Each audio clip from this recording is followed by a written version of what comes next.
has he had? None. That's the first one. He hadn't touched it yet. He just likes to hold it.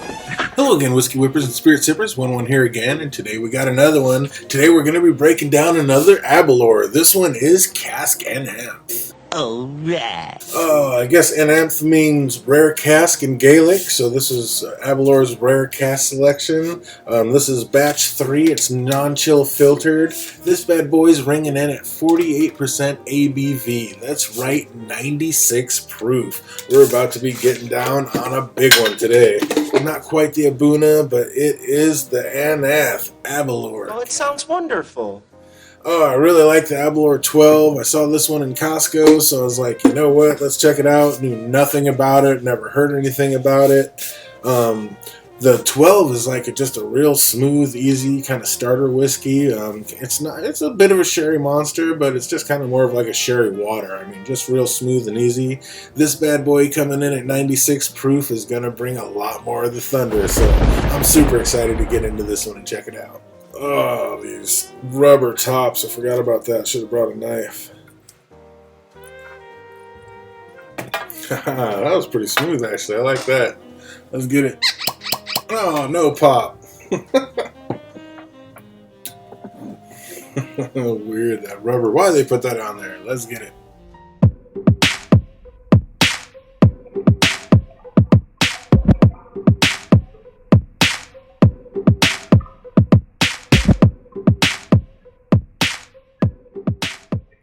Or 48% ABV, non-chill filtered. I'm not sure, they probably add a little bit of coloring. I'm sure they do. It is Aberlour. But yeah, I really like the 12, but like I said, there's just not much oomph to it. It's just a little too much like sherry water, so I'm really expecting big things out of this one. Now there's no age statement on it, so we're not going to wait too long. We'll let it relax in the glass just a little bit. Woo! It has definitely more of a sherry note on this one. I believe this one was in 3, they matured this one in 3 different casks. A European sherry cask, so the European sherry Oloroso cask, and then 2 American, probably ex-bourbon casks. So triple matured, then they bring it back together. So I wonder which one's called the rare cask. Which one are they considering the rare cask? The European one or one of the American ones? It's like, if you're triple maturing it, which one is your rare cask if you're going to call it Cask Anammth? Interesting, interesting. But yeah, definitely a lot more of a sherry note or a sulfur note on this one than there was on the 12. Getting those alcohol fumes, you can definitely tell it's a little stronger. And then behind it, you're kind of getting some caramel, some brown sugar, a little bit of honey, some cinnamon, some baking spices behind there is what I'm smelling. Once you get past that alcohol, you kind of get into some baking spices and some caramels and some vanillas. It smells really good. But you got to get past that sulfur. The sulfur is definitely the first thing out of the glass that you're smelling. It's not quite as bad as like the Macallan 12, but it's definitely there. Like I didn't get that at all on the 12, but it's definitely very present in this one. But the longer it sits and the more it settles down, it's sweetening up a little bit. All right, I'm excited. Let's see how it tastes. Slunge-va. Wow. This one has kind of a delayed kick. It kind of went down, and now it's kind of got a little more of a delayed kick, and now it's kind of coming. That is a long finish. A delayed long finish. So at first it's like it's so smooth. It just like butter right down the gullet. And you're kind of waiting, and you're like, there's that Kentucky hug. Super smooth, cherries and raspberries, honey, floral, real sweet. The longer it's in this glass, the more it's sweetening up, and it's a real nice mouthfeel too. I hate saying mouthfeel, but it does coat the lips and the mouth real nice. I like this one so far. And like I say, the longer it waits and sits, the more that's kind of sulfur. I mean, I just opened it up. This is the neck pour, so that sulfur note is really present right now. I have a feeling the more air that gets on this one, that'll calm down and it'll smooth out a little bit. Because yeah, just being in the glass, like every minute, it's starting to calm down more and more and just getting more of a sweeter smell. More of a sweet smell. Oh, that is nice. Like a bitter lemon honeysuckle on there. It's like sweet, but just a little tartness on there behind it too. Let's see how it does on some water. 48% ABV. We'll go ahead and give this one a third shot because we know it can handle it. Yeah, water really does affect sherried whiskeys differently. I mean, each one's, some of them are great, some of them are terrible, some of them it doesn't affect at all. Again, I don't know if it's time or if it's the water that kind of tamped down that sulfur, but it's, you know, it's kind of, it's more and more in the background by the minute. Water could have tamped that down even more so. Smooth honey and vanilla is what I'm getting off the smell basically now. A little bit of the oak influence in the background, but more just like a honey and vanilla smell. Let's see how it tastes. Slunge it up. More of a cinnamon, kind of a cinnamon taste. A few like more baking spices. I don't want to go all the way to clove, but some cinnamon and some baking spices. I mean, I have ginger dancing around, but it's not quite ginger. It's not quite that hot.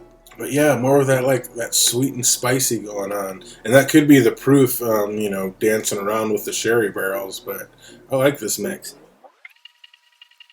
Add to some spicy cherries. I mean, just a little bit of a waxy note on there. Not too much, but a little bit of a waxy, nutty note on there. But just more like spicy cherries and vanilla and a spicy honey. Let's see how this one holds over some ice. Not that much of a pop on this one.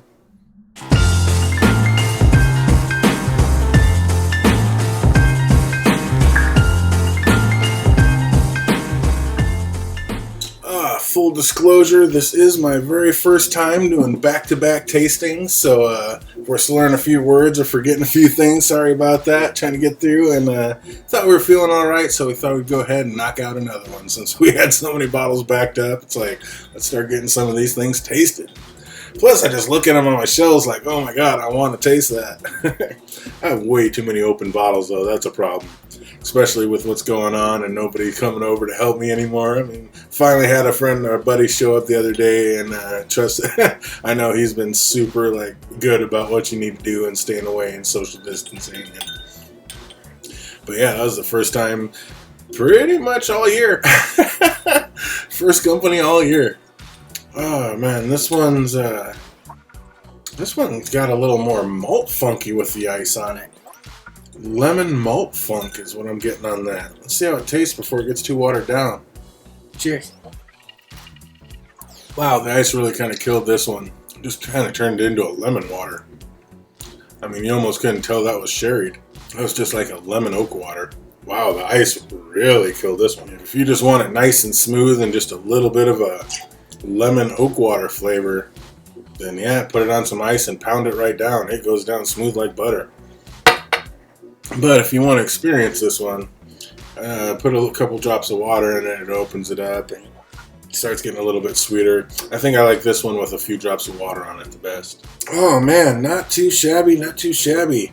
Scale out of 1 to 10, I think I would give this one a good solid... Oh man, do you remember how much we paid for this? Paid $71.50 out the door at Costco for this one.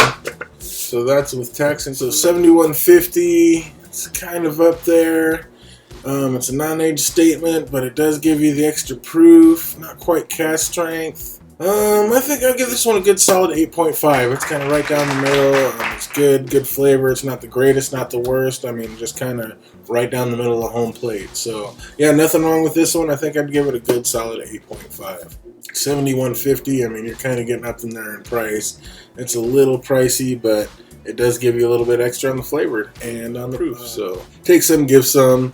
Yeah, like I said, good solid 8.5 right down the middle. Nothing wrong with this one. Aberlour, that's 2 for 2. I'm liking them. So I think the next one's going to be the Aberlour Abunda, and you know I'm not going to say that one right.